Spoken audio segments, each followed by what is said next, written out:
Assalamualaikum warahmatullahi wabarakatuh. Halo semuanya, kembali lagi dengan saya Arya Muhammad Riansyah. Di sini kita, dengan tutor suka belajar, di sini kita akan kembali lagi ke mata pelajaran analisis pasar modal, portofolio, dan investasi. Dan pada pertemuan kali ini kita akan membahas beberapa instrumen dan beberapa bahasan yang mungkin sebelumnya kita agak bahas sama sekali. Yang pertama ada tentang future market dan juga swaps, terus juga ada portfolio performance analysis. Lanjut ke pembahasan yang pertama. Mungkin sebelumnya kita baru pertama kali bertemu dengan yang namanya itu istilah instrumen derivatif. Jadi instrumen derivatif itu apa? Instrumen derivatif adalah kontrak atau perjanjian keuangan yang nilainya itu bergantung pada harga barang lain. Dan barang lain di sini itu disebut dengan aset pokok atau underlying asset. Dan mungkin untuk lebih pahamnya coba kita coba aplikasikan sebenarnya pengertian yang tadi itu apa dengan beberapa contoh dari instrumen derivatif. Dan instrumen derivatif sebenarnya itu ada banyak, ada forward contract, ada future contract, dan lain-lain. Dan kita akan coba bahas satu persatu. Yang pertama mengenai forward contracts. Jadi forward contract itu apa? Ketika kontrak forward adalah perjanjian non standar antara dua pihak untuk membeli atau menjual suatu aset pada harga tertentu dan tanggal tertentu di masa depan. Dan transaksi ini itu dilakukan secara private, jadi tidak melalui bursa resmi.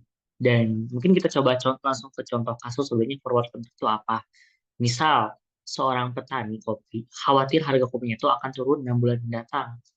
Jadi ia membuat kontrak forward dengan pabrik pengolah untuk menjual 1 ton kopi dengan harga 50 juta per ton. Jika 6 bulan kemudian harga pasarannya itu hanya 45 juta, petani tetap mendapatkan RP 50 juta sesuai kontrak. Jadi si petani itu kan dia tuh takut si harga kopinya itu turun. Makanya dia membuat kontrak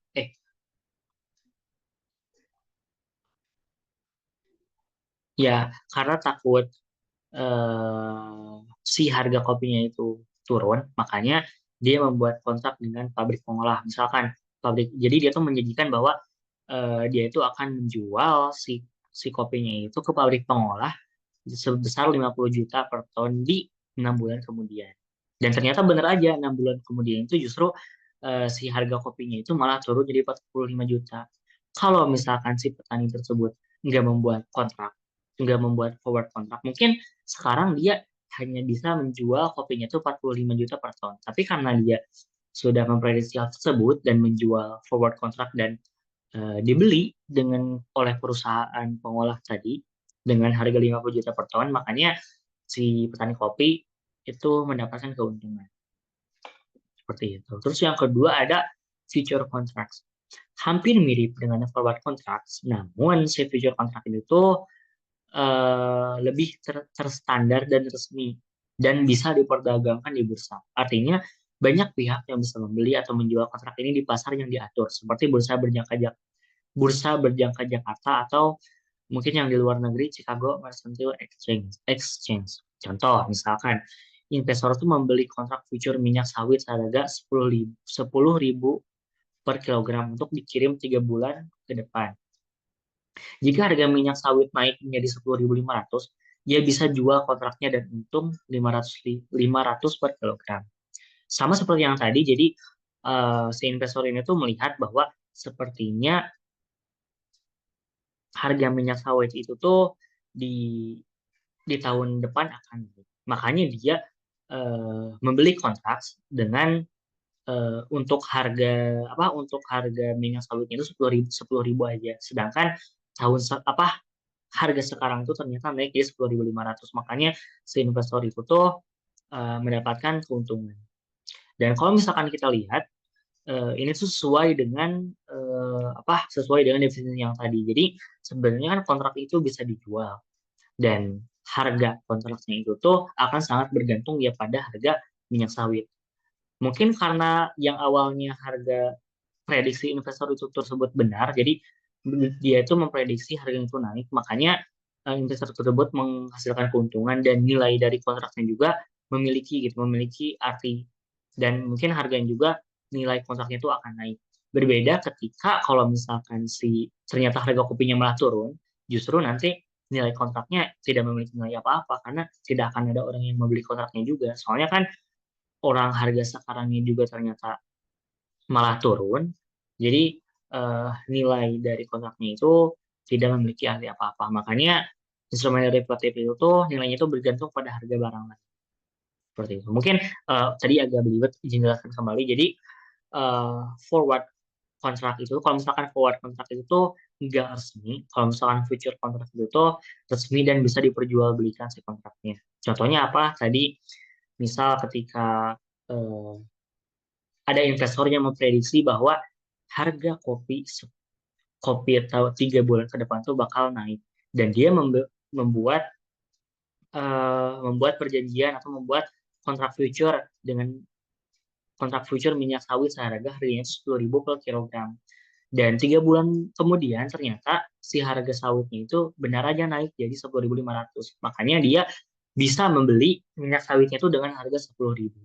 Dan ketika dijual maka dia akan memiliki nilai.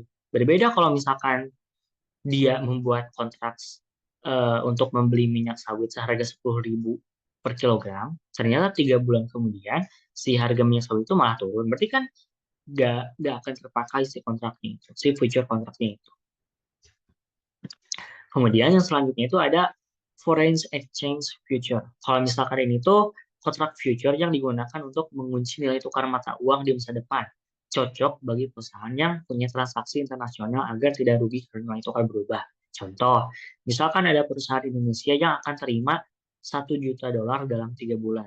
Tapi takut si nilai dolarnya turun, maka perusahaan tersebut membeli kontrak future yang mengunci nilai dolar sekarang. Jadi misalkan membeli kontrak yang membuat si harga rupiahnya itu tetap di 15.000. Jadi 3 bulan kemudian lagi berapapun nilai dolar tetap akan dihitung 15.000 per dolarnya. Seperti itu.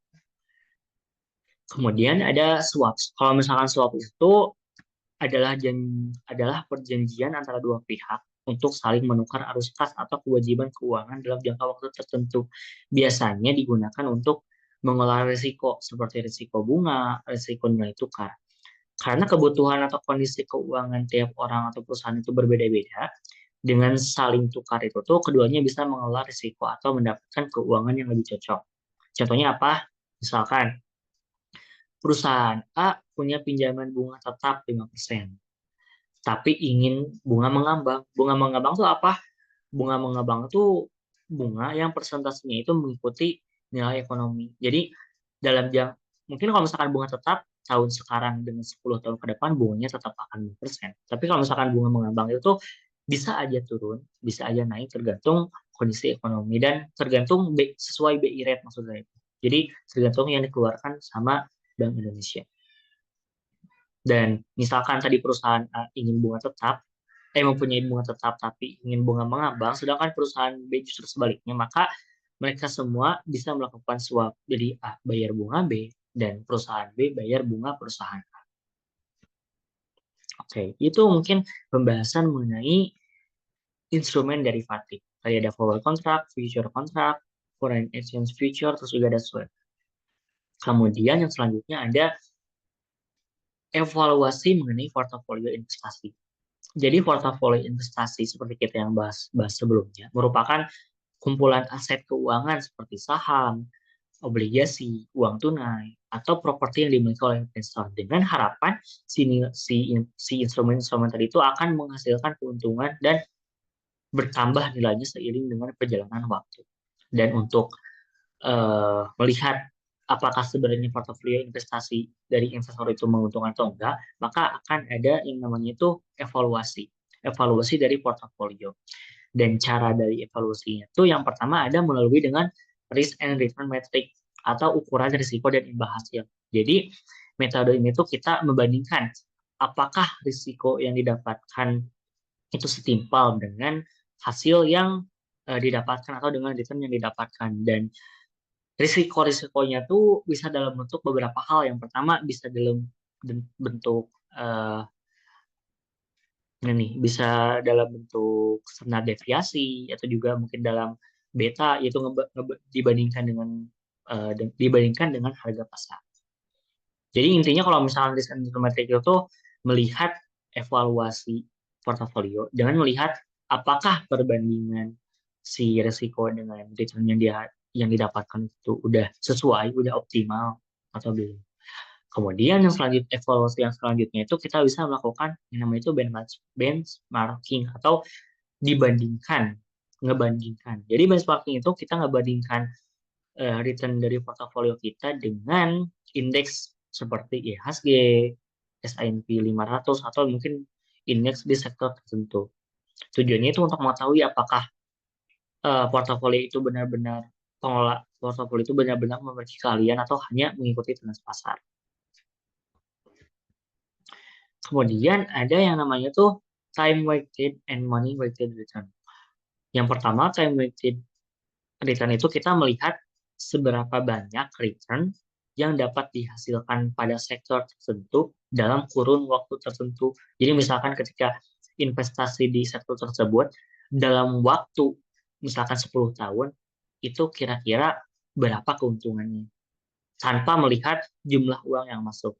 Berbeda yang namanya itu money weighted return. Jadi kalau misalkan money weighted return itu menghitung mengukur pertumbuhan dana dengan mempertimbangkan waktu dan jumlah dana masuk atau keluar. Cocok untuk melihat hasil real yang dirasakan investor.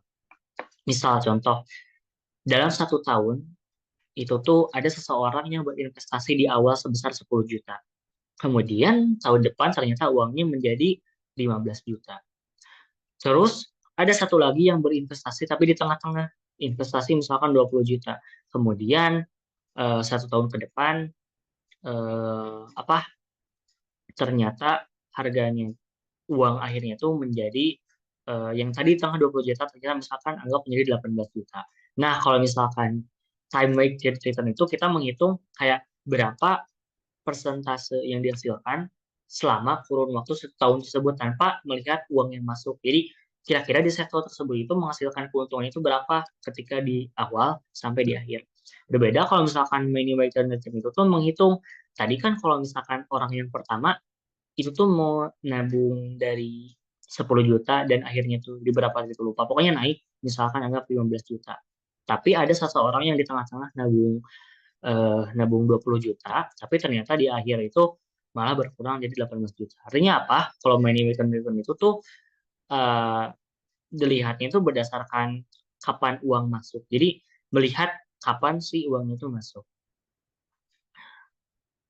Kemudian untuk attribution selanjutnya untuk evaluasi selanjutnya itu attribution analysis. Jadi attribution analysis itu kira-kira melihat apa portofolio eh, sebenarnya keuntungan yang didapatkan dari portofolio itu tuh dihasilkan dari apa aja. Jadi untuk attribution analysis itu ada 4. Yang pertama dari asset allocation. Apakah pembagian investasi saham, obligasi, dan aset ini itu udah dilakukan dengan baik? Jadi apakah si proporsi. Jadi apakah proporsi antara saham, antara obligasi dan asetnya itu udah benar atau enggak? Itu kalau misalkan berdasarkan aset allocation. Yang kedua itu berdasarkan security selection. Jadi apakah pemilihan saham atau obligasi tertentu itu memberikan nilai tambah? Apakah kita memilih saham A, B, C itu sebenarnya memberikan nilai tambah terhadap si portofolionya atau enggak? Kemudian ada market timing. Kalau misalkan market timing itu tuh apakah waktu ketika kita membeli atau menjual eh, instrumen tersebut itu apakah sudah tepat atau enggak. Kemudian ada faktor ekonomi. Kalau faktor ekonomi itu melihat berdasarkan inflasi, suku bunga, geopolitik juga bisa apakah jadi maksudnya ketika kita melihat portofolio kita apakah sesuai, apakah kira-kira faktor ekonominya mempengaruhi portofolio tersebut atau enggak, seperti inflasi, suku bunga, geopolitik.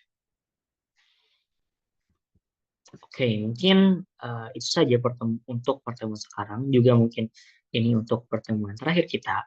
Terima kasih sudah eh, menonton video sampai akhir.